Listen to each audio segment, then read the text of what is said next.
তো হ্যালো বন্ধুরা, আমি সুরজিৎ। আমি ডেলিভারি করি মিশোতে। তো আজকের ফের চলে এলাম আবার একটা নতুন ভিডিও নিয়ে। সকাল থেকে বাইরে খুব বৃষ্টি হচ্ছে, বাইকটা নিয়ে যেতে হবে পেট্রোল পাম্পে তেল মারতে। তো অবশেষে পাম্পে চলে এসেছি। কাকুকে বলেছি আমার যত তেল লাগে 1.5 লিটার মতো তেল দিতে। তো একটা প্রবলেম হয়ে গেছে, কালকের গাড়ি চালিয়ে আসার পরে আমার গাড়িটা লিক হয়ে গেছিলো। তো সকালে বার করতে গিয়ে বুঝতে পারলাম যে গাড়িটা লিক হয়ে গেছে। তো কখন হয়েছে বুঝতে পারিনি। যাই হোক, গ্যারাজে নিয়ে যাব, নিয়ে গিয়ে তারপর দেখা যাবে যে প্রবলেমটা কোথায় কি হয়েছে।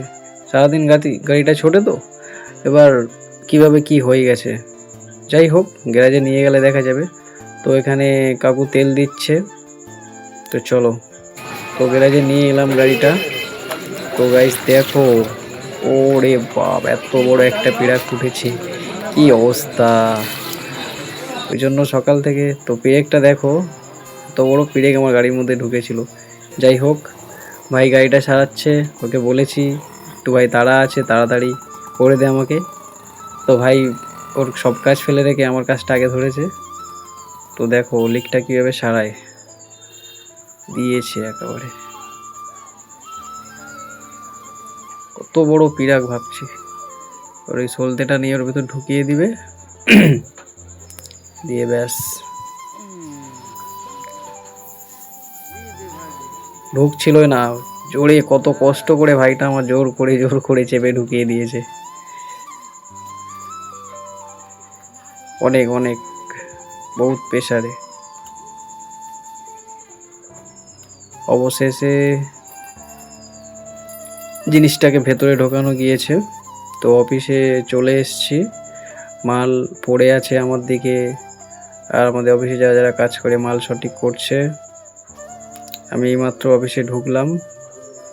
তো অফিসে ঢুকে মাত্রে ওদের সাথে একটু একই ঠাট্টা গল্প গুজব, সারাদিনটা তো এদের নিয়ে কাটে।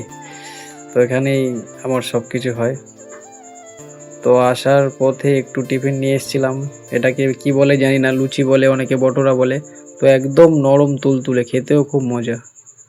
তো মাল গুছানো হয়ে গেছে, এবারে বেরোবো। বেশি মাল হয়নি, 50-55টা মতো মাল হয়েছে। আর এই বৃষ্টির সময় 40টা মাল পড়লেও যেন খুব সমস্যা হয়। সকাল থেকে বৃষ্টি হচ্ছে, মোবাইল বার করারই সময় পাইনি, আর কোনো কাস্টমারই ফোন তুলছে না। 10-12টা মাল দিয়েছি, একটা দিদিভাইকে ফোন করেছি, সামনে দাঁড়িয়ে আছে, যাচ্ছে। এই মাত্র একটা কাস্টমারের সাথে ঝামেলা হলো। ঝামেলাটা কী নিয়ে শোনো। আমি পার্সেল নিয়ে গেছি, তো উনি বলছে আমার পোর্টের সামনে এসো। এতটুকু সরু একটা ঢালাই রাস্তা, ঠিক আছে, আমি যদি বা গাড়িটা ঢোকাই, তো গাড়িটা ব্যাক করে ফের মেন রাস্তায় আমি উঠবো কী করে। না, উনি আমার কথা শুনছে না, উনি বলছে যে না আমার পোর্টের সামনে আসতে হবে, নাহলে আমি নেবো না। ঠিক আছে, তো আমরা এত দূর থেকে আপনাদের জন্য পার্সেল নিয়ে আসছি, এতটুকু হেল্প তো আমাদের করতে পারে নাকি। এই বৃষ্টির সময় রেনকোট পরে ভিজে কতটা রিস্ক নিয়ে আপনাদের জন্য পার্সেল নিয়ে আসছি। আপনারা যদি এতটুকু না হেল্প করেন তাহলে কি করে হবে। আর একটা ভাই ফোন করেছি, বলি পার্সেল আছে তোমার, সে বললো আমি এখানে নেই, আমি কোথায় এসছি বলে মাত্র ফোন কাটলো। আরে ভাই, তুমি এখানে নেই ভালো কথা, মানুষ তো কাজের ক্ষেত্রে যেতেও তো যেতে হয়। তো খুব ভালো, আমি তোমাকে ক্যান্সেল ওটিপি পাঠাই, তুমি ক্যান্সেল করে দাও। ফোন করছি, ফোন কেন তুলবে, ফোন আর টোটালি তুললো না, কি বলবো আর। রূপসা কি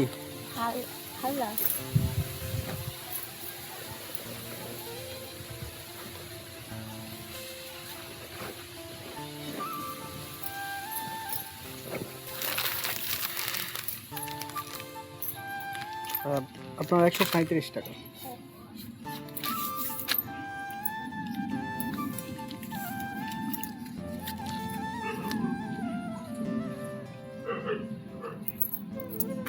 ঠিক আছে,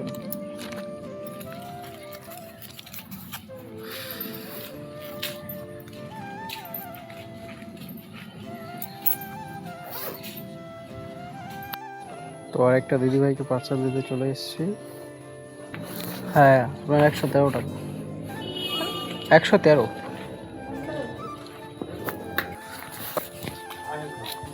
হ্যাঁ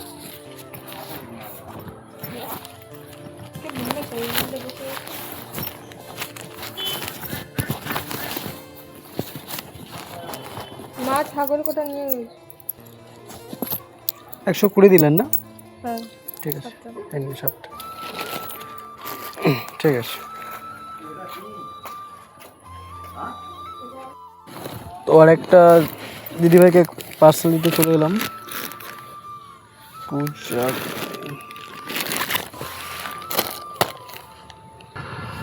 বন্ধু বল কি খবর? একটা লোককে পার্সেল করেছে, পার্সেলটা দিতে এসেছি। রাজীব আ যাও।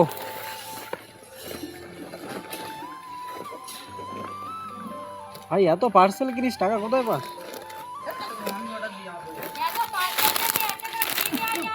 হ্যাঁ এবার থেকে ফ্রি দিয়ে যাবো।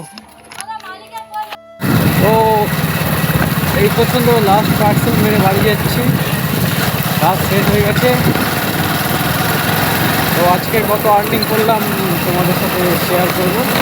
চলো বাড়ি গিয়ে দেখা হচ্ছে। 36টা ডেলিভারি করেছি 3-4 ঘন্টার মধ্যে। তো 36 ইন্টু 14 টাকা 50 পয়সা, তো 522 টাকা 4 ঘন্টার মধ্যে ইনকাম করেছি।